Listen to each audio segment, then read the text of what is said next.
नमस्कार, मैं गौरव आप सभी का आपके अपने चैनल जी गुरुकुल में स्वागत करता हूं। और आज हम लोग डिस्कस करने वाले हैं वेक्टर अलजेब्रा। वेक्टर अलजेब्रा में हम लोग समझेंगे, सीखेंगे कि किस प्रकार से वेक्टर को ऐड करा जाता है, किस प्रकार से वेक्टर को सबट्रैक्ट करा जाता है, किस प्रकार से वेक्टर को मल्टीप्लाई करा जाता है एंड किस प्रकार से वेक्टर को डिवाइड करा जाता है। यानी आज की क्लास में हम लोग कंप्लीट वेक्टर अलजेब्रा सीखने वाले हैं। ठीक है, ये जो वेक्टर अलजेब्रा है आपका, ये जो वेक्टर अलजेब्रा है ये क्लास 11th के स्टूडेंट्स के लिए, ठीक है, क्लास 11 के स्टूडेंट्स के लिए काफी इंपॉर्टेंट है, क्योंकि बिना वेक्टर के आप फिजिक्स कुछ नहीं समझ सकते। ठीक है, आप बोल सकते हो कि जो वेक्टर है ये बैकबोन है फिजिक्स का। ठीक है, तो उस पॉइंट ऑफ व्यू से, यानी फिजिक्स के पॉइंट ऑफ व्यू से आपको वेक्टर को अच्छे तरीके से समझना होगा। एंड क्लास 12th में एक चैप्टर है दैट इज वेक्टर अलजेब्रा करके, तो ये क्लास 12th के स्टूडेंट्स के लिए भी काफी इंपॉर्टेंट चैप्टर है। ठीक है, चलिए सबसे पहले हम लोग क्या करते हैं, हमारा टारगेट तो है कि भाई हमको आज वेक्टर अलजेब्रा अच्छे तरीके से कवर करना है, कंप्लीट आपको बताना है। ठीक है, लेकिन उससे पहले हमको कुछ बेसिक चीजों के बारे में डिस्कस करना होगा। ठीक है, टारगेट हमारा है वेक्टर अलजेब्रा, लेकिन वेक्टर अलजेब्रा से पहले हमको कुछ बेसिक चीजों को समझना होगा, जानना होगा। जैसे क्या क्या, तो जैसे सबसे पहले हमको थोड़ा बहुत जानना होगा कि भाई फिजिकल क्वांटिटी क्या होता है। ठीक है, उसके बाद हम लोग थोड़ा बहुत जानेंगे कि भाई स्केलर का मतलब क्या होता है, वेक्टर का मतलब क्या होता है। ठीक है, वेक्टर किस वर्ड से आया हुआ है, किसने इंट्रोड्यूस किया वेक्टर को, वेक्टर की आवश्यकता क्यों पड़ी, क्यों हमको वेक्टर पढ़ना पड़ रहा है। ठीक है, तो सबसे पहले हम लोग जितनी भी बेसिक चीजें हैं ना, सबसे पहले हम लोग बेसिक चीजों को समझने की कोशिश करते हैं। ठीक है, उसके बाद हम लोग विथ डायग्राम जो है ना इसको समझने की कोशिश करते हैं। सबसे पहले हम लोग समझेंगे वेक्टर, देन हम लोग वेक्टर अलजेब्रा पर आएंगे। ठीक है, चलिए अब स्टार्ट करते हैं। दैट इज आज से class, that is vector algebra. ठीक है, देखिए सबसे पहले क्या जान लिया जाए, सबसे पहले जानना होगा हमको कि भाई फिजिकल क्वांटिटी क्या होता है। ठीक है, देखिए फिजिकल क्वांटिटी, ठीक है, देखिए फिजिकल क्वांटिटी का मतलब सिंपल सा है। ठीक है, वैसा कोई भी क्वांटिटी जिसको आप मेजर कर सकते हो। ठीक है, फिर से those quantity that can be measured, simple सी डेफिनेशन है, सिंपल सा लॉजिक है, जिसको आप मेजर कर सकते हो, है ना, जिसको आप क्या कर सकते हो, मेजर कर सकते हो, दैट कैन बी मेजर्ड, उसको बोलते हैं फिजिकल क्वांटिटी। और लोग के अच्छा, फिजिकल क्वांटिटी को एक्स से रिप्रेजेंट करा जाता है। ठीक है, कोई भी फिजिकल क्वांटिटी होता है इसको एक्स से रिप्रेजेंट करा जाता है। जो फिजिकल क्वांटिटी होते हैं ये तीन तरह के होते हैं, यही आप ऐसे बोल सकते हो कि जितने भी फिजिकल क्वांटिटीज हैं उनको तीन पार्ट में क्लासिफाई किया गया है। ठीक है, सबसे पहला स्केलर, ठीक है, सबसे पहला जो होता है स्केलर होता है, दूसरा होता है वेक्टर, और तीसरा जो क्वांटिटी होता है दैट इज टेंसर। ठीक है, स्केलर के बारे में आप लोग फेमिलियर होंगे कि भाई स्केलर क्या होता है। ठीक है, स्केलर का किस प्रकार से हम लोग मल्टीप्लाई करते हैं, डिवाइड करते हैं, ठीक है, ऐड कैसे करते हैं, डिवाइड कैसे करते हैं, इससे आप लोग फेमिलियर होंगे।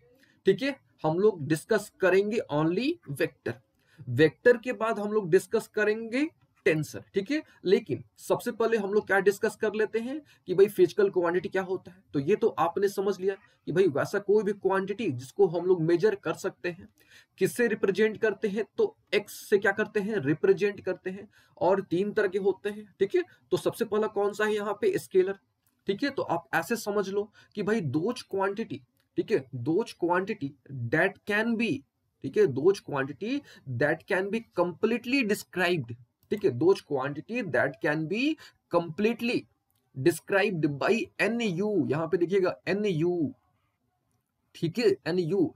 अब एन का मतलब यहां पे क्या है, ठीक है, एन का मतलब यहां पे है मैग्नीट्यूड से। ठीक है, एन का यहां मतलब है किससे भैया, आपका मैग्नीट्यूड से। और ये जो यू है, यू का मतलब है यहां पे यूनिट से। तो सिंपल आप समझ लो क्या भैया, कि if X is equal to N U, अगर कोई भी वैसा क्वांटिटी जिसको हम लोग एन यू के थ्रू, एन यानी मैग्नीट्यूड के थ्रू, अगर हम लोग अच्छे तरीके से, ठीक है, मैग्नीट्यूड और यूनिट के थ्रू अगर हम लोग अच्छे तरीके से एक्सप्रेस कर पाते हैं, तो समझ लो भैया वो जो है आपका, वो कौन सा क्वांटिटी है, स्केलर क्वांटिटी है।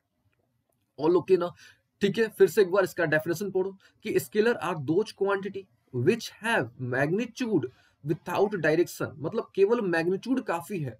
ठीक है, देखिए ये जो यूनिट तो होगा, यूनिट क्या होता है, यूनिट हमने आपको बता रखा है कि यूनिट क्या होता है। ठीक है, एक बार फिर से रिपीट कर लेते हैं।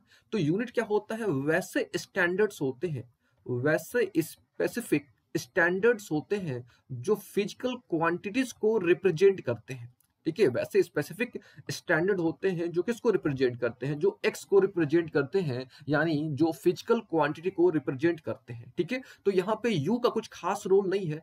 ठीक है, हमको किसको पहचानना, एक्स को पहचानना है कि भाई एक्स है क्या, और एक्स यहाँ पे क्या है, आपका फिजिकल क्वांटिटी है। और फिजिकल क्वांटिटी क्या होता है, जिसको आप मेजर कर सकते हो। ठीक है, उसको बोलते हैं फिजिकल क्वांटिटी। तो सिंपल समझ लो आप कि जिसको हम लोग मैग्नीट्यूड के थ्रू अच्छे तरीके से एक्सप्रेस कर पाते हैं, या इसको आप ऐसे बोल सकते हो कि भाई एनयू के थ्रू अगर हम लोग अच्छे तरीके से एक्सप्रेस कर पाते हैं, समझा पाते हैं, एक्सप्लेन कर पाते हैं, ठीक है, तो उस क्वांटिटीज को हम लोग क्या बोलते हैं, स्केलर क्वांटिटी बोलते हैं। एग्जांपल के तौर पे देखो, जैसे यहाँ पे टाइम है। अब टाइम यानी मान लो कि 5 सेकंड हमने यहाँ पे लिख दिया, तो ये तो हो गया एन आपका मैग्नीट्यूड। देखिए मैग्नीट्यूड से आपको नहीं कंफ्यूज होना, मैग्नीट्यूड यानी साइज, इसको सिंपल समझो आप। मैग्नीट्यूड यानी साइज, एक नंबर है आपका, बस और कुछ नहीं है। मैग्नीट्यूड यानी साइज, एक तरह से क्या है, आपका एक नंबर है। ठीक है, अब देखो 5 सेकंड हमने लिख दिया। ठीक है, ये हो गया एन आपका, ये हो गया यू। अब 5 सेकंड एकदम कंप्लीटली हमको पता चल जा रहा है कि भाई हम लोग जो है ना टाइम के बारे में ही डिस्कस कर रहे हैं, कंप्लीट पता चल जा रहा है। ठीक है, जैसे यहाँ पे देखो मास, मान लो टेम्परेचर है, टेम्परेचर मान लो किसी को 30 डिग्री सेल्सियस फीवर है, तो 30 डिग्री सेल्सियस जैसे हमने लिख दिया तो हमको आइडिया लग गया कि भाई ये स्केलर है। हम लोग 30 डिग्री सेल्सियस से कंप्लीटली जो है हम लोग टेम्परेचर को एक्सप्लेन कर पा रहे हैं। ठीक है, तो समझ में आ गई बात कि क्या भाई, तो वैसा कोई भी क्वांटिटी जिसको हम लोग मैग्नीट्यूड के थ्रू या सिंपल एनयू के थ्रू अगर हम लोग कंप्लीटली एक्सप्रेस कर पाते हैं, एक्सप्लेन कर पाते हैं, then that type of quantities are called scalar quantity. Examples आपको याद रख लेने हैं, जैसे टेम्परेचर हो गया, है ना। मास, मान लो कि आपने आलू लिया 5 केजी, और 5 केजी आपने आलू लिया, तो भाई क्लियर कट है कि भाई ये मास को एक्सप्रेस कर रहा है, इसमें और आपको कुछ लगाने की जरूरत नहीं है। ठीक है, काइनेटिक एनर्जी हो गया, टाइम हो गया, अमाउंट हो गया, डेंसिटी हो गया। ठीक है, ये सारे क्या हो गए, आपके स्केलर क्वांटिटी हो गए। ठीक है, उम्मीद है आपको स्केलर क्वांटिटी का आइडिया लग गया होगा। और लोग के ना, अच्छा, अब स्केलर क्वांटिटी का अलजबरा क्या है, तो इसका अलजबरा जो है नॉर्मल अलजबरा है, जैसे हम लोग नॉर्मली मल्टीप्लाई करते हैं, डिवाइड करते हैं। ठीक है, तो इसका नॉर्मल अलजबरा जैसे होता है वैसे अलजबरा होता है। ठीक है, चलिए, तो इसमें कुछ ज्यादा डिस्कशन करने लायक नहीं है। ठीक है, चलिए अब हम लोग वापस अपने टॉपिक पर लौटते हैं। क्या भैया, तो वेक्टर, वेक्टर अलजबरा पढ़ना है, लेकिन उससे पहले क्या जानना होगा, जानना होगा, समझना होगा कि भाई वेक्टर क्या होता है। और लोग के ना, चलिए तो सबसे पहले जानते हैं वेक्टर। ठीक है, तो यहाँ पे देखिए, यहाँ पे एक सिंपल सा डेफिनेशन हमने लिख रखा है।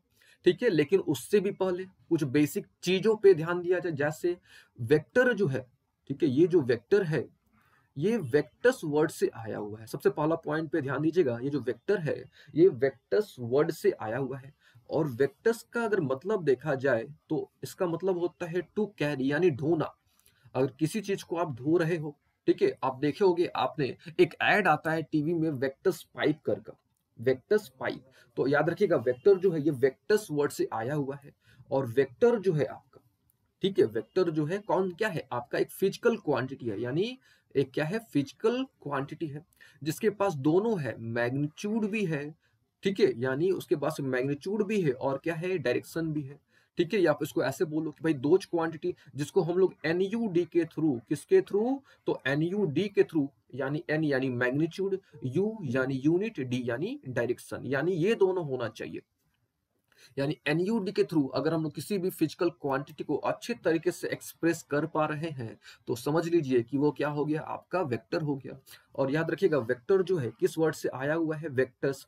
और वेक्टस जो है ये एक लैटिन वर्ड है। ठीक है, जो वेक्टस है आपका, ये जो है आपका कौन सा वर्ड है, तो एक लैटिन वर्ड है, यानी वेक्टस आपका लैटिन वर्ड से आया हुआ है। ठीक है, जिसका मतलब होता है आपका टू कैरी। और लोग के ना, अच्छा, अब बात आती है कि भाई वेक्टस जो है, ठीक है, ये जो वेक्टर है आपका, इसको सबसे पहले इंट्रोड्यूस किसने किया। ठीक है, तो मैथमेटिकल पॉइंट ऑफ व्यू से देखा जाए, ठीक है, अगर इसको मैथमेटिकल पॉइंट ऑफ व्यू से देखा जाए तो इसके बारे में सबसे पहले सर रॉवेन, इनका पूरा नाम था सर विलियम रॉवेन। ठीक है, सर विलियम रॉबिन हैमिल्टन ने सबसे पहले इस चीज के बारे में बताया कि भाई वेक्टर के बारे में, देखिए वेक्टर के बारे में ऑलरेडी चीजें पता थी, ऐसा नहीं कि नहीं पता था, लेकिन मैथमेटिकल पॉइंट ऑफ व्यू से सबसे पहले इन्होंने यूज किया। किसने किया? तो सर विलियम रॉबिन हैमिल्टन ने सबसे पहले यूज करा। ठीक है ना। इन्होंने एक बुक लिखी। ठीक है। उस बुक में, यानी उन्होंने एक बुक लिखी थी, और बुक वो जब कब लिखी थी? तो भाई 1853 में, यानी 1853 में इन्होंने एक बुक लिखी थी। ठीक है। और उस बुक का नाम था लेक्चर्स। ठीक है, लेक्चर्स ऑन क्वार्टरनॉन्स। यहाँ पे हम लिख देते हैं, उस बुक का नाम था, दैट इज लेक्चर्स। ठीक है, लेक्चर्स ऑन क्वार्टरनियंस, यहाँ पे क्यू यू, ठीक है, QUATER, क्वार्टरनियंस। ये देखिए, ये उस बुक का नाम था। और ये बुक जो है 1835 में लिखी गई थी। तो इस बुक में सबसे पहले, ठीक है, सबसे पहले सर रॉबिन हैमिल्टन, यानी सर विलियम रॉबिन हैमिल्टन ने सबसे पहले इस चीज का जिक्र किया था। ठीक है। ऐसे इसके बारे में, यानी जो आपका वेक्टर है, इसके बारे में और लोगों ने बहुत पहले, जैसे सर कैस्पर वेसल ने ऑलरेडी इसके बारे में बता रखा था, जीन रॉबर्ट आर्गेंड ने इसके बारे में ऑलरेडी बता रखा था। ठीक है। तो इन वेक्टर के बारे में ऑलरेडी ये सब बातें हो चुकी थी, मतलब वेक्टर इंट्रोड्यूस हो चुका था। लेकिन मैथमेटिकली अगर देखा जाए, ठीक है, तो इन्हीं को क्रेडिट जाता है कि भाई इन्होंने सबसे पहले इंट्रोड्यूस करा। ठीक है। इनका नाम क्या था? आपको याद रख लेना है, सर विलियम रॉबिन हैमिल्टन। और लोग के ना, चलिए वेक्टर हमने समझ लिया। ठीक है। अगर आपको यहां तक नहीं समझ आई बात है, ठीक है, तो हम इसको फिर से अलग तरीके से आपको समझाने की कोशिश करते हैं। ठीक है। फिलहाल आप हल्का सा समझ लो क्या होता है वेक्टर। ठीक है। तो वैसा कोई भी चीज जिसको हम लोग मैग्नीट्यूड के थ्रू, है ना, यानी मैग्नीट्यूड के थ्रू और डायरेक्शन के थ्रू, देखिए मैग्नीट्यूड यानी साइज के थ्रू या डायरेक्शन के थ्रू, अगर आप कंप्लीटली एक्सप्रेस कर पा रहे हो, ठीक है, अगर कंप्लीटली एक्सप्रेस कर पा रहे हो, तो समझ लो भैया वो क्या है? आपका वेक्टर है। और लोग के ना यहां तक क्लियर है? अच्छा, अब देखिए वेक्टर को किस प्रकार से रिप्रेजेंट करा जाता है। तो वेक्टर को एक एरो के थ्रू रिप्रेजेंट किया जाता है। देखिए ये जो एरो है, वेक्टर को एरो के थ्रू क्या करा जाता है? रिप्रेजेंट करा जाता है। और लोग के यहां तक ठीक है ना? अच्छा, ये देखिए, ये वाला जो पोर्शन है इसको बोलते हैं हम लोग हेड। ये वाला जो होता है ना एरो, इसको बोलते हैं हेड। और ये जो होता है इसको बोलते हैं टेल। याद रखिएगा, इसको बोलते हैं टेल और इसको क्या बोलते हैं हम लोग? हेड बोलते हैं। ठीक है। और यहां से यहां तक की जो दूरी होती है इसको बोलते हैं मैग्नीट्यूड, यानी हेड से टेल तक का जो डिस्टेंस होता है उसको बोलते हैं मैग्नीट्यूड। ठीक है। अच्छा, एक बार पढ़ो इसको आपने यहाँ पे, it is represented by an arrow. ये जो है किससे रिप्रेजेंट करा जाता है? एरो से रिप्रेजेंट करा जाता है। और लेंथ ऑफ एरो जो होता है वो क्या होता है? मैग्नीट्यूड होता है। जैसे हमने आपको बताया अभी कि हेड से टेल तक का जो डिस्टेंस है, उसका जो लंबाई है, वो किसको रिप्रेजेंट करता है? तो वो मैग्नीट्यूड को रिप्रेजेंट करता है। और एरो जो होता है, यानी ये वाला जो होता है, जो हेड जिसको हमने बोला अभी, हेड किसको रिप्रेजेंट करता है? तो डायरेक्शन को क्या करता है? रिप्रेजेंट करता है। ठीक है ना? ठीक है। ये देखिए, ये हो गया ए वेक्टर। ठीक है। अच्छा, यहाँ तो हमने आपको समझा दिया कि भाई वेक्टर क्या होता है, यानी वेक्टर वेक्टर्स वर्ड से आया हुआ है। वेक्टर्स का मतलब होता है टू कैरी। और इसको सबसे पहले सर रॉबिन हैमिल्टन ने सबसे पहले इंट्रोड्यूस किया। ठीक है। उन्होंने अपनी बुक लिखी। कौन सा बुक था भाई? तो लेक्चर्स ऑन क्वार्टरनियंस। ठीक है। कब लिखी? 1853 में इन्होंने इंट्रोड्यूस करा।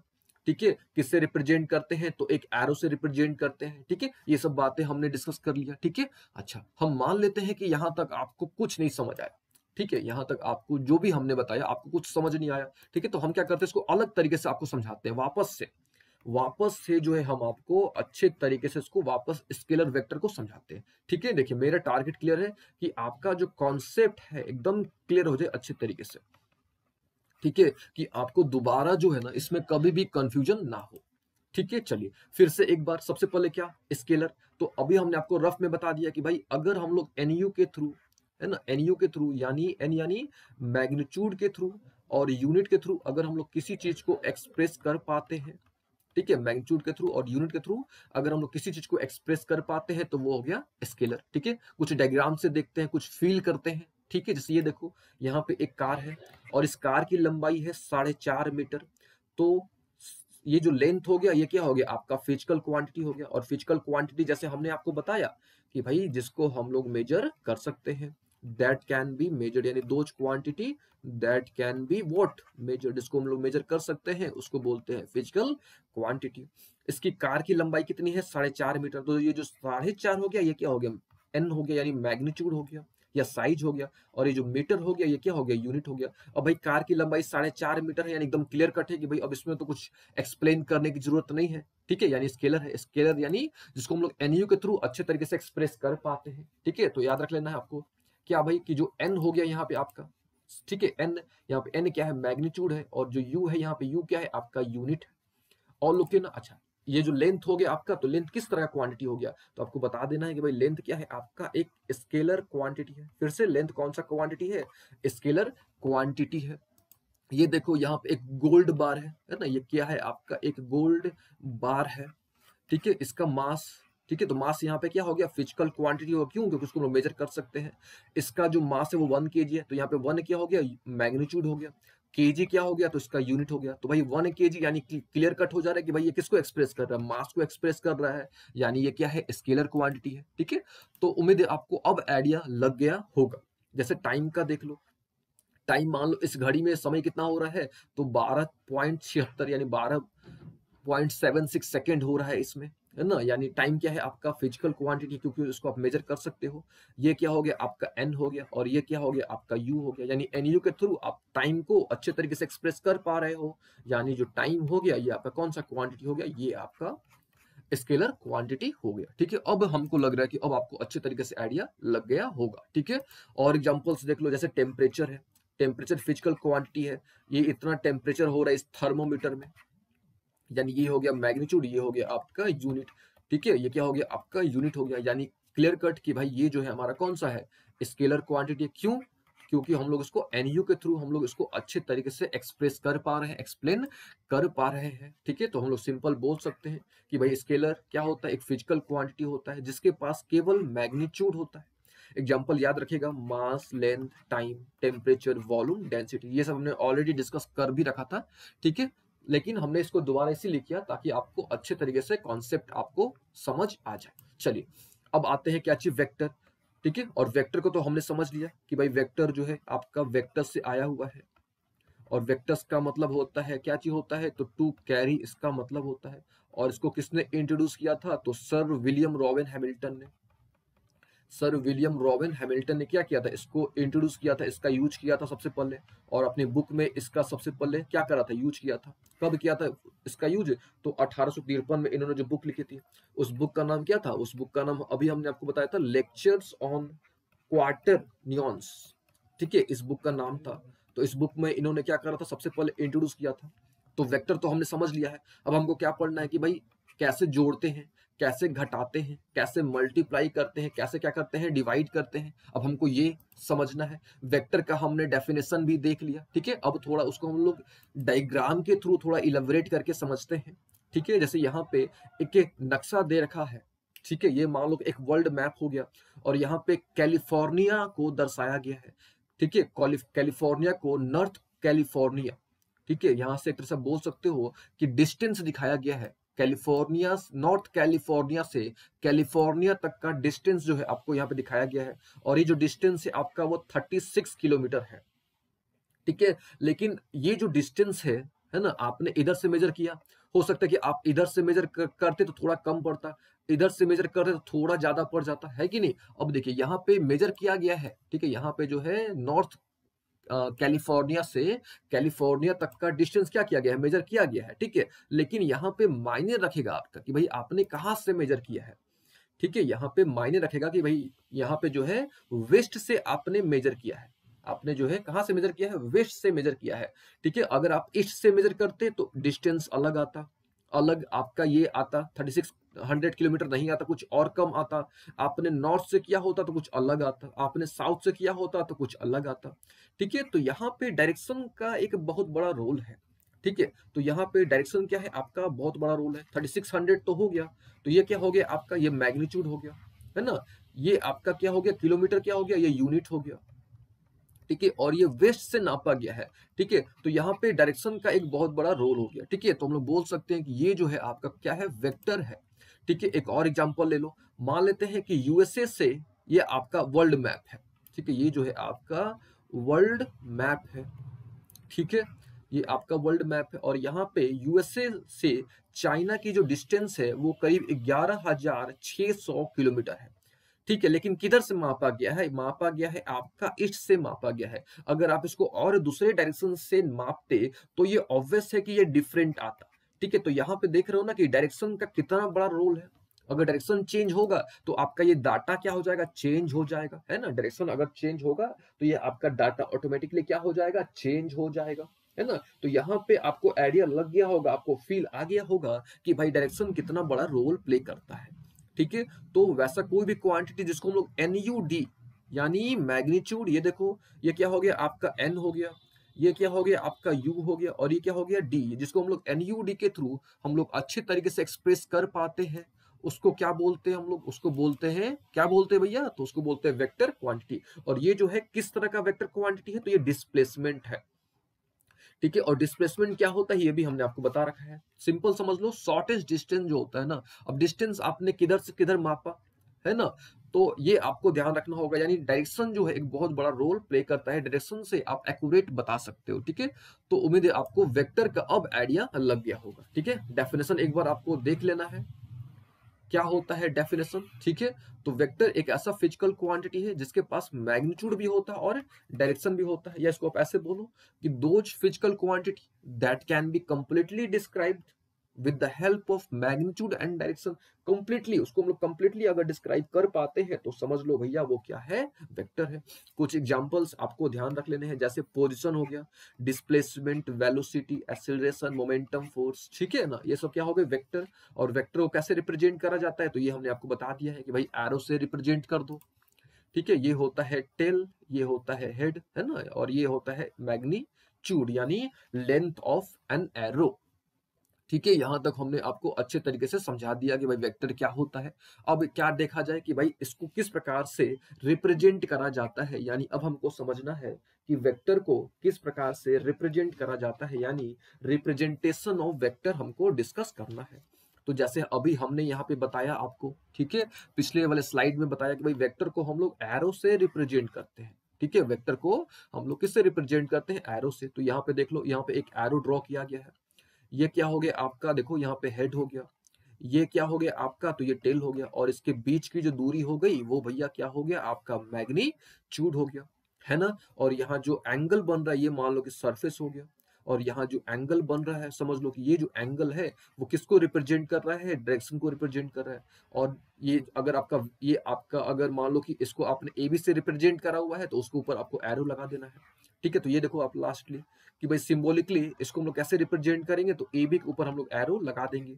ठीक है, ए बी के ऊपर हम लोग क्या कर देंगे? एरो लगा देंगे। तो इसका मतलब क्या हुआ कि भाई जो डिस्टेंस हमने मेजर करा, चाहे जो भी डायरेक्शन है, वो ए से बी की तरफ है। किधर से किधर की तरफ है? ए से बी की तरफ है। तो यहाँ पे डायरेक्शन स्पेसिफाई हो जा रहा है। अगर मान लो यहाँ पे हमने बी टू ए लिख दिया होता, यानी डायरेक्शन क्या हो जाता? बी टू ए हो जाता। तो यहाँ पे देख रहे हो ये दोनों एक दूसरे के क्या हो जाता? जस्ट उल्टा हो जाता, है ना? तो ये बहुत इंपॉर्टेंट है डायरेक्शन को रिप्रेजेंट करना, यानी एरो जो होता है, ठीक है, एरो जो होता है किसको रिप्रेजेंट करता है? तो ये डायरेक्शन को ही रिप्रेजेंट करता है कि भाई किधर जा रहा है, ए टू बी जा रहा है कि बी टू ए जा रहा है। ठीक है, यहाँ पे देखो इस स्लाइड में, यहाँ पे हमने आपको बता रखा था, इसमें देखो, यहाँ पे आ जाओ भाई, यहाँ पे देखो, इस वाले में देखो आप थोड़ा। ठीक है, यहाँ पे इस स्लाइड में देखो आप, तो यहाँ पे हमने आपको बता रखा था, ये वाला स्लाइड देखो यहाँ पे, यहाँ पे हमने आपको बता रखा था क्या भाई, कि हम लोग जो है किससे रिप्रेजेंट करते हैं? एरो से रिप्रेजेंट करते हैं।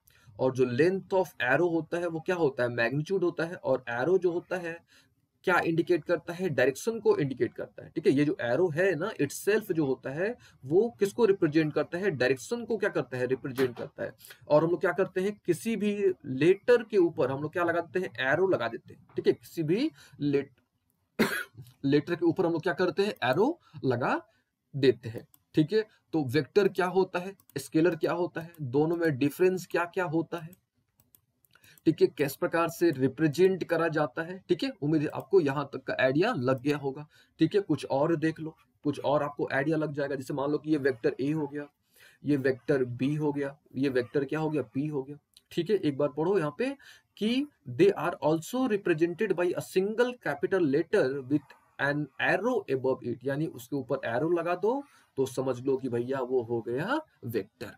ऑल ओके ना? चलिए अब थोड़ा आगे, अब थोड़ा और कुछ डिस्कस किया जाए, है कि नहीं? अब क्या भाई, तो यहाँ पे देखो, अगर वेक्टर आर लग गया तो समझ लो कि वो पोजीशन वेक्टर है। ठीक है, वो कौन सा वेक्टर हो गया, पोजीशन वेक्टर हो गया। ऊपर में वेक्टर v लग गया तो समझ लो कि वो वेलोसिटी को रिप्रेजेंट कर रहा है। ऊपर में अगर f लग गया तो समझ लो कि भैया वो जो है ना, वो आपको फोर्स को रिप्रेजेंट कर रहा है। ठीक है, इसका स्टेटमेंट पढ़ो एक बार आप। इसका स्टेटमेंट क्या है कि भाई some vector quantities are represented by their respective symbol with an arrow above it. यानी ऊपर लगा दिया v, ठीक है, तो हो गया वेलोसिटी वेक्टर। ऊपर लगा दिया f तो हो गया फोर्स वेक्टर। ठीक है, तो इस प्रकार से भी रिप्रेजेंट करा जाता है। यानी कुछ वेक्टर क्वांटिटीज को उनके सिंबल के द्वारा, देखिए फिर से, कुछ वेक्टर जो क्वांटिटीज होते हैं उनको उनके सिंबल्स के द्वारा जो है उनके ऊपर लगा दिया जाता है, उससे भी रिप्रेजेंट कर दिया जाता है। ठीक है, यहां तक उम्मीद है आपको वेक्टर क्या होता है आइडिया लग गया होगा। ठीक है, वेक्टर को किस प्रकार से रिप्रेजेंट करा जाता है इसका भी आइडिया लग गया होगा। वेक्टर का क्या इंपॉर्टेंस है इसका भी आइडिया लग गया होगा। ठीक है, क्या इंपॉर्टेंस है, जैसे हमने यहां से मापा तो ये डिस्टेंस अलग था, यहां से नापते तो ये डिस्टेंस अलग होता है, यहां से नापते तो ये डिस्टेंस अलग होता है। ठीक है, तो डायरेक्शन का बहुत बड़ा रोल होता है। ठीक है, डायरेक्शन से हम लोग एक्यूरेट बता पाते हैं कि भाई एग्जैक्टली वो कहाँ है, कितना है, एग्जैक्टली हम लोग बता पाते हैं। एग्जैक्टली उसको हम लोग एक्सप्लेन कर पाते हैं, किसको, फिजिकल क्वांटिटीज को हम लोग एग्जैक्टली एक्सप्लेन कर पाते हैं। ठीक है, अब देखा जाए भाई टाइप्स ऑफ वेक्टर। अब बारी किसकी आ जाती है, तो टाइप्स ऑफ वेक्टर की बारी आती है। और लोग ना, अच्छा अब देखिए, अब टाइप्स ऑफ वेक्टर है ना। अब टाइप्स ऑफ वेक्टर यानी वेक्टर को क्लासिफाई करना है, तो वेक्टर को हम लोग अलग अलग तरीके से क्लासिफाई कर सकते हैं। याद रखिएगा, वेक्टर को हम लोग अलग अलग तरीके से हम लोग क्या कर सकते हैं, क्लासिफाई कर सकते हैं। ठीक है, अब देखिए, अब आगे बढ़ने से पहले हम यहाँ पे एक दो पॉइंट और ऐड करना चाहेंगे। ठीक है, फिर हम लोग आगे प्रोसीड करेंगे। ठीक है, जैसे क्या, जैसे हम यहाँ पे आपको बताना चाहेंगे कैरेक्टरिस्टिक ऑफ वेक्टर। ठीक है, यहाँ पे हम लोग एक पॉइंट ऐड करना चाहेंगे, that is characteristic of vector, यानी वेक्टर की कैरेक्टरिस्टिक क्या होती है। ठीक है ना, तो देखिए सबसे पहला कैरेक्टरिस्टिक आ जाएगा इसमें आपका लेंथ। याद रखिएगा, वेक्टर का सबसे पहला कैरेक्टरिस्टिक आ जाता है लेंथ, जिसको हम लोग मैग्नीट्यूड बोलते हैं। ठीक है ना, अब ये हमने आपको बता रखा है, जैसे मान लो पी क्यू हो गया, पी क्यू के ऊपर ये वेक्टर हो गया आपका, तो पी से क्यू तक की दूरी, पी से क्यू तक की दूरी। दूसरा आ जाता है आपका सपोर्ट। ठीक है, जो दूसरा कैरेक्टरिस्टिक आ जाता है जिसको हम लोग क्या बोलते हैं, सपोर्ट। ठीक है, अब सपोर्ट तो समझाने की जरूरत नहीं है। ठीक है, तीसरा आ जाता है आपका सेंस। सेंस का यहाँ मतलब है डायरेक्शन से। ठीक है, यहाँ जो सेंस का जो मतलब है वो किससे मतलब है, सेंस का यहाँ मतलब है डायरेक्शन से।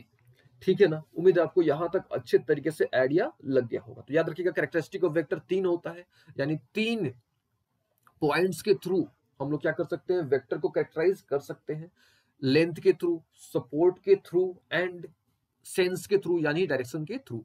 ठीक है, और यहाँ पे एक पॉइंट और हम यहाँ पे ऐड करना चाहेंगे। देखिए ये सब तो वेक्टर हो गया, इसका मैग्नीट्यूड भी हमने आपको बता दिया कि भाई हेड से, सॉरी ये टेल है ना आपका, टेल से हेड तक का जो डिस्टेंस होता है, टेल से हेड तक का जो डिस्टेंस होता है। ठीक है, इसका मैग्नीट्यूड को किस प्रकार से रिप्रेजेंट करा जाएगा। देखिए अगर हम लोग इस प्रकार से मॉड लगा देंगे, तो मॉड जो होता है ना, ये मॉड अगर लग गया तो समझ लो कि मॉड जो है ये किसको रिप्रेजेंट कर रहा है।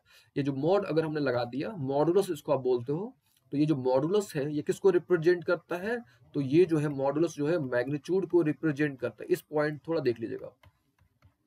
ठीक है, जो मॉडुलस होता है वो किसको रिप्रेजेंट करता है, मैग्नीट्यूड को रिप्रेजेंट करता है। यहाँ पे हम लिख भी देते हैं कि मान लीजिए कि ए कोई वेक्टर हो गया, ए जो हो गया ये क्या हो गया, इसका ए कोई वेक्टर हो गया। ठीक है, ऊपर से हमने इसको ऐसे लगा दिया, तो ये क्या हो गया, मैग्नीट्यूड ऑफ वेक्टर, है ना। ये जो हो गया ये क्या हो गया भैया, मैग्नीट्यूड ऑफ व्हाट, वेक्टर। चलिए यहां तक उम्मीद है आपको अच्छे तरीके से आइडिया लग गया होगा। अब देखिए, अब क्या भैया, अब टाइप्स ऑफ वेक्टर।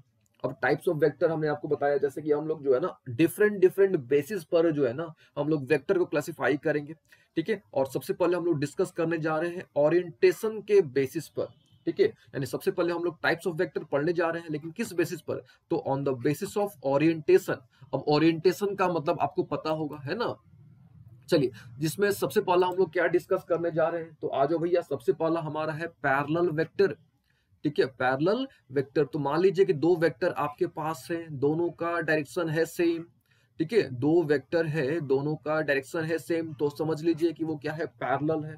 फिर से दो वेक्टर है, दोनों का अगर डायरेक्शन है सेम, तो समझ लीजिए कि भैया वो क्या है आपका, वो जो है आपका पैरेलल वेक्टर है। अच्छा, यहां तक क्लियर हो गया। और लोग के ना, अच्छा, अब आगे प्रोसीड किया जाए। पैरेलल वेक्टर, उम्मीद है आपको समझ आ गया होगा। फिर से कोई भी दो वेक्टर है, कोई भी दो वेक्टर जिसका डायरेक्शन क्या है, सेम है, उसको बोलेंगे पैरेलल वेक्टर। ठीक है, नेक्स्ट नेक्स्ट क्या है भैया, इक्वल वेक्टर। तो भैया यहाँ पे मैग्नीट्यूड भी सेम, मैग्नीट्यूड भी सेम और डायरेक्शन भी सेम। सिंपल सी बात है, सेम मैग्नीट्यूड सेम डायरेक्शन, एक लाइन में याद रखेगा, मैग्नीट्यूड भी सेम, डायरेक्शन भी सेम, उसको क्या बोलेंगे, उसको बोलेंगे इक्वल वेक्टर। एकदम समान है, एकदम इक्वल है ना। अच्छा, यहाँ पे देखो दो वेक्टर ए बी, दोनों का एकदम डायरेक्शन सेम, इसलिए दोनों बराबर। ठीक है, दोनों का डायरेक्शन सेम, दोनों का मैग्नीट्यूड भी क्या है भैया, सेम है। तो अगर मैग्नीट्यूड भी सेम, डायरेक्शन भी सेम, तो समझ लो कि भैया वो क्या है, वो आपका इक्वल वेक्टर है। ठीक है, आप इसको ऐसे पढ़ सकते हो, डिफाइन कर लो कि भाई टू पैरेलल वेक्टर्स, पैरेलल तो होगा। अब पैरेलल वेक्टर क्या होता है, तो यहाँ पे हमने बता रखा है। ठीक है, क्या भैया, तो सेम है डायरेक्शन, डायरेक्शन है अगर सेम, है ना, डायरेक्शन है अगर सेम और मैग्नीट्यूड भी आ गया सेम, तो क्या बोल देंगे, उसको बोलेंगे इक्वल वेक्टर। चलिए नेक्स्ट, एंटी पैरेलल वेक्टर, यानी सिंपल सी बात है, डायरेक्शन अपोजिट होना चाहिए, बस बस बस। क्या भैया, तो एंटी पैरेलल। अब देखो इसको फील करो आप थोड़ा, पैरेलल में क्या था, आ जाओ भाई, पैरेलल, पैरेलल में क्या था, डायरेक्शन था सेम, है कि नहीं, पैरेलल में क्या था, डायरेक्शन था सेम। एंटी पैरेलल खुद सोचो, जस्ट उसके उल्टा, जस्ट उसके उल्टा, आ जाओ भाई उल्टा, है कि नहीं। यहाँ पे देखो, ये उधर गया, ये इधर चला, है कि नहीं, ये इधर गया, ये इधर चला।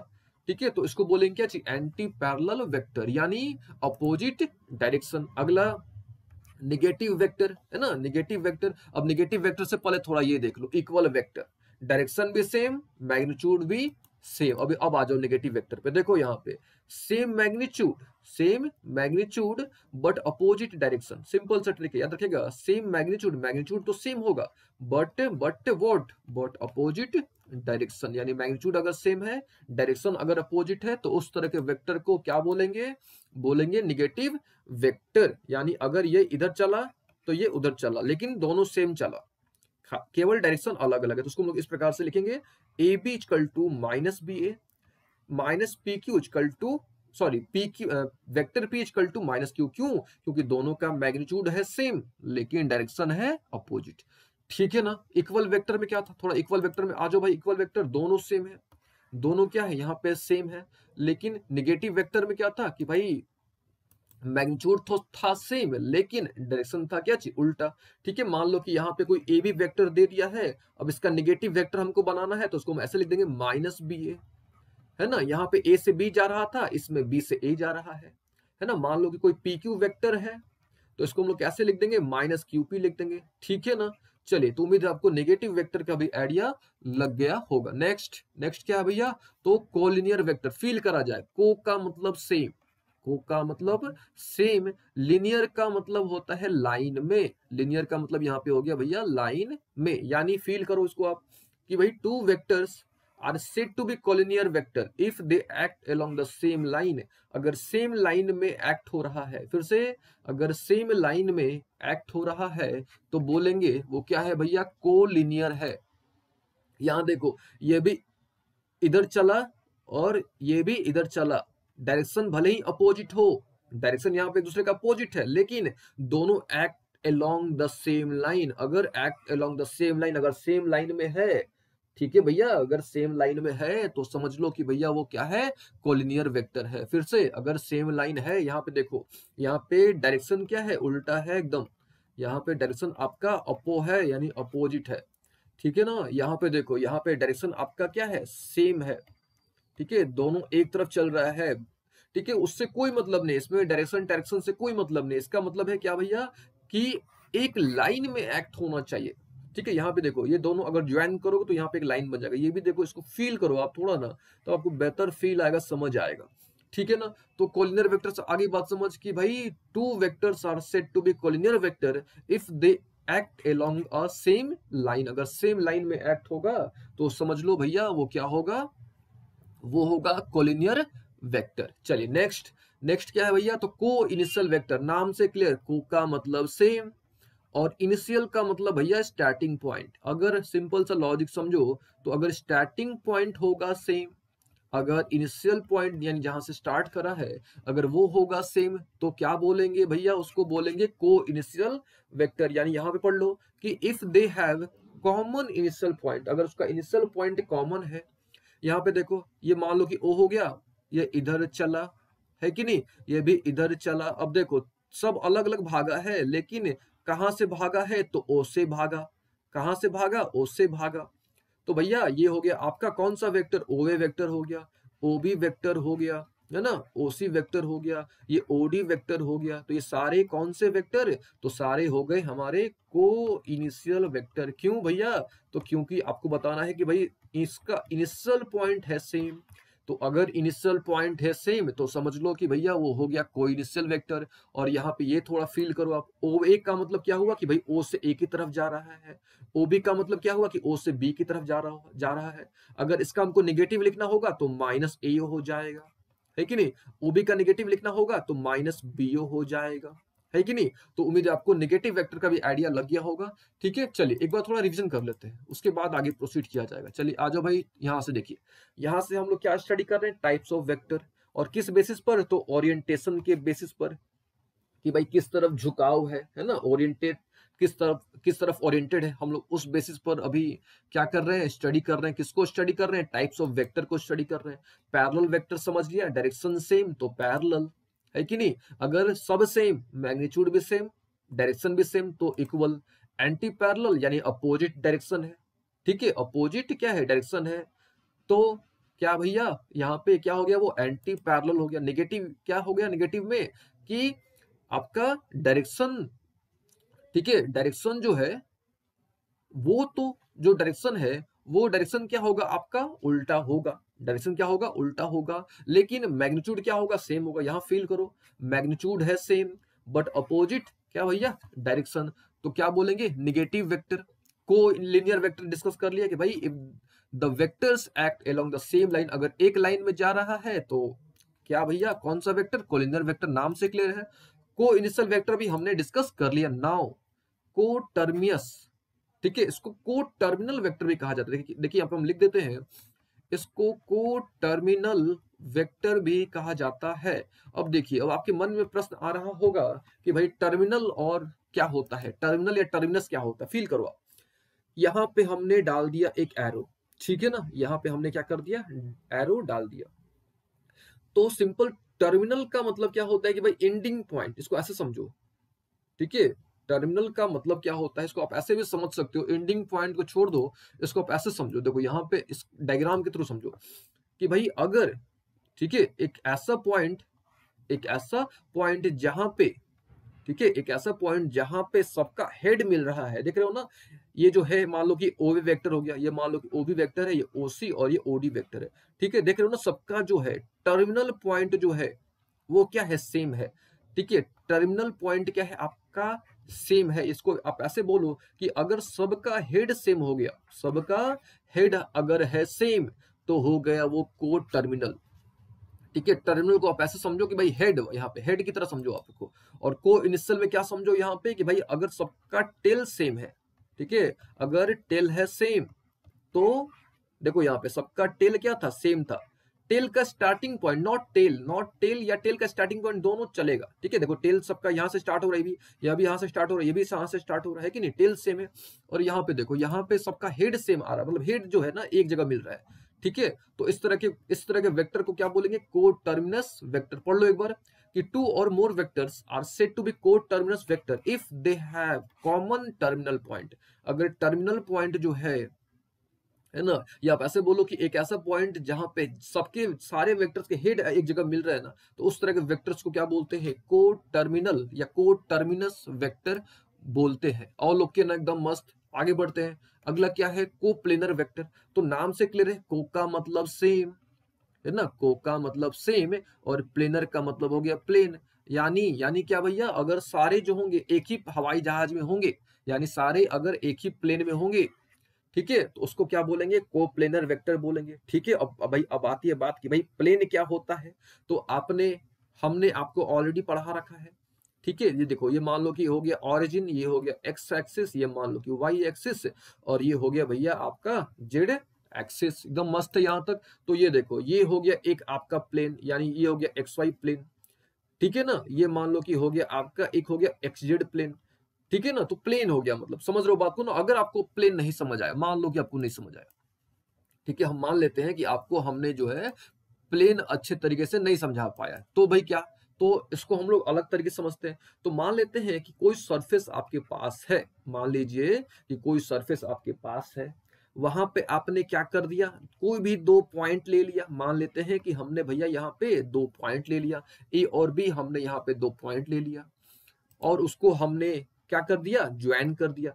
तो जैसे ही हमने ज्वाइन किया, तो ये जो लाइन है आपका, जिस लाइन से हमने दोनों पॉइंट को ज्वाइन किया, ठीक है, जिस लाइन से हमने इन दोनों पॉइंट को ज्वाइन किया, अगर ये जो लाइन है उसी सरफेस पर आ रहा है, अगर ये जो लाइन है अगर वो उसी सरफेस पर आ रहा है, तो इस सरफेस को हम लोग क्या बोलेंगे भैया, बोलेंगे ये भैया आपका प्लेन है। फिर से, अगर दो पॉइंट है, कोई भी दो पॉइंट आपने किसी सरफेस पर ले लिया, उसको आपने एक लाइन से ज्वाइन कर दिया, है ना, आपने क्या कर दिया, एक लाइन से ज्वाइन कर दिया। अगर वो जो लाइन है उसी सरफेस पर है, उसी सरफेस पर आ रहा है, then that surface is said to be what, plane, ठीक है ना। तो सिंपल सा बात है, अगर एक ही प्लेन में सारे वेक्टर्स हैं तो क्या बोलेंगे, कोप्लेनर वेक्टर, ठीक है। तो मान लो कि ये एक्स वाई प्लेन है, ठीक है। क्यों एक्स वाई प्लेन, क्यों एक्स वाई प्लेन, इसको भी थोड़ा फील किया जाए कि भाई क्यों इसको हमने एक्स वाई प्लेन बोल दिया, है कि नहीं, एक्स वाई प्लेन। तो देखो, ये मान लो कि ऑरिजिन हो गया, तो ये हो गया आपका मान लो कि एक्स एक्सिस, ये मान लो कि वाई एक्सिस। अगर एक ही प्लेन में हो गया, सारा वेक्टर मिल गया आपको, तो क्या बोलेंगे, यानी सेम प्लेन, तो समझ लो को प्लेनर। ऑल ओके ना। चलिए अब आगे थोड़ा बढ़ते हैं, ठीक है। अब क्या इसका उल्टा क्या होगा, तो इसका उल्टा नॉन को प्लेनर, भाई इसका उल्टा, है कि नहीं, यानी सब अलग अलग प्लेन में डिस्ट्रीब्यूटेड होंगे, है ना, सब जो है अलग अलग प्लेन में क्या होंगे, डिस्ट्रीब्यूटेड होंगे।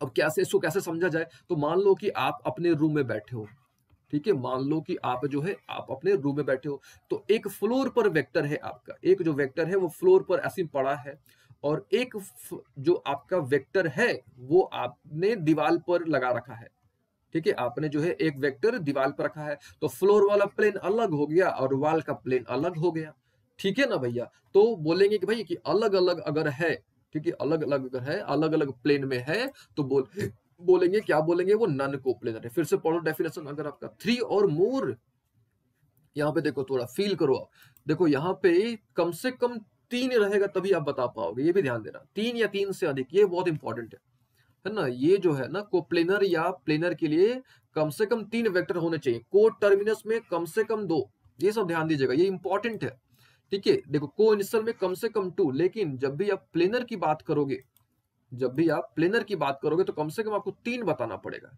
ठीक है। क्यों ऐसा, ये भी एक प्रश्न आता है, क्यों, क्योंकि यही तीन प्लेन होगा, या तो एक्स वाई प्लेन होगा, या तो वाई जेड प्लेन होगा, या तो एक्स जेड प्लेन होगा। दैट इज वाई यहाँ पे तीन बोला गया है, क्या बोला गया है, तीन, तीन या तीन से अधिक, ठीक है ना। तो कोप्लेनर वेक्टर समझ लिया आपने, और नॉन कोप्लेनर तो फिर से पढ़ लो, if they are distributed in the space, यानी मान लो कि एक वेक्टर आपके जमीन पर पड़ा है, एक वेक्टर को आपने अपने दीवार पर लगा रखा है, और एक वेक्टर को आपने रूम के एक कॉर्नर से दूसरे कॉर्नर में आपने इस प्रकार से लगा रखा है, तो तीनों अलग अलग प्लेन में हो गया, है ना।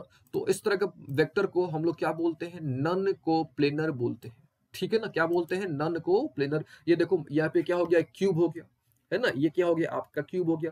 एक जो है आपका अलग प्लेन में है, यानी एक जो है आपका एक्स वाई प्लेन में है, एक आपका वाई जेड प्लेन में है, और एक क्या है आपका एक्स जेड प्लेन में है, यानी तीनों अलग अलग प्लेन में डिस्ट्रीब्यूटेड है ना। ये देखो, ये अलग प्लेन में है, कौन सा प्लेन है भैया इसका, ये अलग प्लेन है, ये देखो इसका अलग प्लेन है, इसका अलग प्लेन है।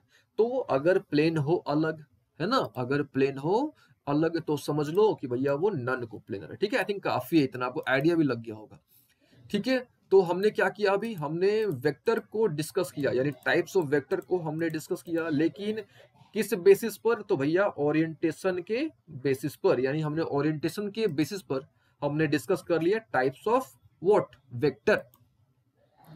अब क्या, तो अब भैया हमको डिस्कस करना होगा टाइप्स ऑफ वेक्टर, लेकिन कहां पे, on the basis of effect, यानी प्रभाव के आधार पर, है ना, ऑन द बेसिस ऑफ क्या चीज, इफेक्ट, यानी अब हमको इफेक्ट के बेसिस पर हमको क्या करना होगा, डिस्कस करना होगा, क्या चीज डिस्कस करना होगा, टाइप्स ऑफ वेक्टर। यानी अब हम लोग डिस्कस करने जा रहे हैं केस 2, ठीक है ना, टाइप्स ऑफ वेक्टर का केस 2। चलिए, सबसे पहला इसमें आता है पोलर वेक्टर। ठीक है, सबसे पहला क्या आता है, पोलर वेक्टर। तो इसको आप सिंपल समझो, एकदम फील करो आप, जिसका पॉइंट ऑफ एप्लीकेशन होगा, मान लो कि यहाँ पे आपने ये पॉइंट, जिसका पॉइंट ऑफ एप्लीकेशन होगा ना, उसको बोलेंगे पोलर वेक्टर। फिर से, जिसका पॉइंट ऑफ एप्लीकेशन होगा उसको क्या बोलेंगे, पोलर वेक्टर। यानी जहां पे आपने अप्लाई किया, ठीक है, आपको पता है कि भाई कहाँ आपको अप्लाई करना है, तो जिसका सिंपल सी बात है, जिसका पॉइंट ऑफ एप्लीकेशन होगा, फिर से जिसका पॉइंट ऑफ एप्लीकेशन होगा उसको बोलेंगे पोलर वेक्टर। ठीक है ना, एकदम मस्त है। ठीक है, अच्छा, पढ़ते हैं डेफिनेशन इसका। तो vectors having straight line effect, एक लाइन में जिसका स्ट्रेट लाइन इफेक्ट होगा, ठीक है, जो आप ऐसे समझो कि स्ट्रेट लाइन को रिप्रेजेंट करने के लिए, स्ट्रेट लाइन को रिप्रेजेंट करने के लिए जिस वेक्टर का हम लोग यूज करेंगे, ठीक है ना, उस वेक्टर्स को क्या बोलेंगे, पोलर वेक्टर। जैसे फोर्स हो गया, अब मान लो कि ये दीवार हो गया, अब यहाँ पे आपको इस पॉइंट पर फोर्स अप्लाई करना है, तो भाई यहीं पे आप अप्लाई करोगे फोर्स ना, है कि नहीं, तो यहीं से आप दिखाओगे इसको। तो ये कौन सा वेक्टर हो गया, पोलर वेक्टर हो गया। ठीक है, वेलोसिटी हो गया, डिस्प्लेसमेंट हो गया, एक्सीलरेशन हो गया, सिंपल सी, जिसका स्ट्रेट लाइन इफेक्ट होगा, जिसका स्ट्रेट लाइन इफेक्ट होगा उसको बोलेंगे पोलर वेक्टर। या इसको आप ऐसे समझ लो कि स्ट्रेट लाइन के थ्रू, या स्ट्रेट लाइन को, ठीक है, स्ट्रेट लाइन को रिप्रेजेंट करने के लिए अगर आप किसी वेक्टर का सहारा लेते हो, ठीक है, तो उस वेक्टर को क्या बोलेंगे, पोलर वेक्टर। ठीक है, अब घूमा जाए, कहाँ क्या भाई, घूमना होगा अब। तो अगर आप रोटेशन की बात आ जाती है, यानी रोटेशनल इफेक्ट, रोटेशनल इफेक्ट को एक्सप्रेस करने के लिए अगर आप किसी वेक्टर का सहारा लेते हो, तो उसको क्या बोलेंगे, एक्सियल वेक्टर। नाम से क्लियर है, जो एक्सिस के अलोंग, है ना, जो एक्सिस के अलोंग या एक्सिस को रिप्रेजेंट करने के लिए अगर आप किसी वेक्टर का सहारा लेते हो, तो उस वेक्टर को क्या बोलेंगे, एक्सियल वेक्टर। ठीक है ना, जैसे एग्जांपल के तौर पे हो गया टॉर्क। जैसे एग्जांपल समझो, मान लो कि आपका पंखा चल रहा है ना, आपका फैन चल रहा है, तो फैन का डायरेक्शन क्या होगा, फैन का जो डायरेक्शन होगा, या तो क्लॉकवाइज होगा या तो एंटी क्लॉकवाइज होगा, है ना। तो सिंपल सी बात है, जहां पे एक्सिस आ गया, ठीक है, आप ऐसा समझो कि रोटेशनल इफेक्ट, यानी अगर रोटेशन को एक्सप्रेस करने के लिए, अब रोटेशन में क्या डायरेक्शन होगा, या तो एंटी क्लॉकवाइज होगा या तो क्लॉकवाइज होगा, है ना। रोटेशन में क्या होगा डायरेक्शन, कोई चीज कैसे रोटेट कर सकता है, या तो वो क्लॉकवाइज रोटेट कर सकता है, या तो वो एंटी क्लॉकवाइज रोटेट कर सकता है ना, या तो क्लॉकवाइज या तो एंटी क्लॉकवाइज। तो अगर क्लॉकवाइज या एंटी क्लॉकवाइज डायरेक्शन को अगर आपको रिप्रेजेंट करना है, ठीक है, तो उस तरह के डायरेक्शन को रिप्रेजेंट करने के लिए, क्योंकि डायरेक्शन आ गया तो वेक्टर आएगा ही आएगा, है ना। तो क्लॉकवाइज या एंटी क्लॉकवाइज डायरेक्शन को रिप्रेजेंट करने के लिए जो हम लोग वेक्टर का यूज करते हैं, उस वेक्टर को क्या बोलते हैं, एक्सियल वेक्टर। एग्जांपल याद रखिएगा, angular momentum, angular velocity, torque, ठीक है, एंगुलर एक्सीलरेशन। ठीक है, नाम से आपको आइडिया लग जाएगा भाई, एंगुलर आ जाएगा, ठीक है, एंगुलर आ जाएगा। और टॉर्क तो आपको पता होगा, रोटेटिंग इफेक्ट ऑफ फोर्स, है ना, टॉर्क के बारे में आपको पता होगा क्या भैया। तो रोटेटिंग इफेक्ट ऑफ फोर्स, अगर फोर्स अप्लाई करने के चलते कहीं भी आप फोर्स अप्लाई करते हो, अगर वो रोटेट करने लगता है, तो समझ लो कि वहां पे क्या हुआ, डेवलप, वहां पे टॉर्क डेवलप हो गया। ठीक है, चलिए, उम्मीद है आपको यहां तक अच्छे तरीके से आइडिया लग गया होगा। क्या क्या अभी तक हमने डिस्कस किया, पोलर को डिस्कस किया, हमने नॉन पोलर को डिस्कस किया। अगर सिंपल तरीके से देखा जाए, तो हमने जो है एक तरह से डिस्कस कर लिया टाइप्स ऑफ, सबसे पहले हमने वेक्टर को डिस्कस किया, उससे भी पहले हमने आपको बताया स्केलर क्या होता है, स्केलर वेक्टर में क्या डिफरेंस होता है वो हमने आपको समझाया। फिर हमने वेक्टर को समझा, फिर हमने टाइप्स ऑफ वेक्टर को समझा। और टाइप्स ऑफ वेक्टर में हमने दो तरीके से देखा, एक हमने ओरिएंटेशन के बेसिस पर डिस्कस किया, और फिर हमने, देखिए, सबसे पहले ओरिएंटेशन डिस्कस किया, फिर हमने इफेक्ट के बेसिस पर डिस्कस किया। तो सिंपल सी बात है, अगर स्ट्रेट लाइन इफेक्ट होगा, अगर स्ट्रेट लाइन इफेक्ट तो बोलेंगे पोलर वेक्टर, ठीक है। अगर रोटेशनल इफेक्ट होगा, एक लाइन में याद रखेगा, अगर रोटेशनल इफेक्ट होगा, ठीक है, अगर रोटेशनल इफेक्ट तो क्या बोलेंगे, बोलेंगे उसको एक्सियल वेक्टर, ठीक है, axial vector. Straight line effect यहां लिख देते हैं, स्ट्रेट लाइन इफेक्ट तो समझ लो भैया वो हो गया पोलर वेक्टर। ठीक है, तो उम्मीद है आपको यहां तक अच्छे तरीके से आइडिया लग गया होगा। और आज से क्लास काफी लंबा हो चुका है, ठीक है। अब अगले क्लास में हम लोग जो है ना वेक्टर एडिशन सीखेंगे, कि भाई वेक्टर जो है ना, किस प्रकार से वेक्टर्स को हम लोग ऐड कर सकते हैं, ठीक है। इसका एडिशन टोटली डिफरेंट होगा, क्यों डिफरेंट होगा, क्योंकि इसमें डायरेक्शन है, ठीक है। तो अगले क्लास में हम लोग जो है ना कि एडिशन सीखेंगे कि भाई वेक्टर को हम लोग किस प्रकार से ऐड कर सकते हैं। ठीक है, उसके बाद हम लोग सीखेंगे कि भाई वेक्टर को हम लोग किस प्रकार से घटा सकते हैं, मल्टीप्लाई करने के तरीके कौन कौन से हैं, डॉट प्रोडक्ट क्या होता है, क्रॉस प्रोडक्ट क्या होता है। ठीक है, तो अगले क्लास में हम लोग इन सारी चीजों के बारे में डिस्कस करेंगे। ठीक है।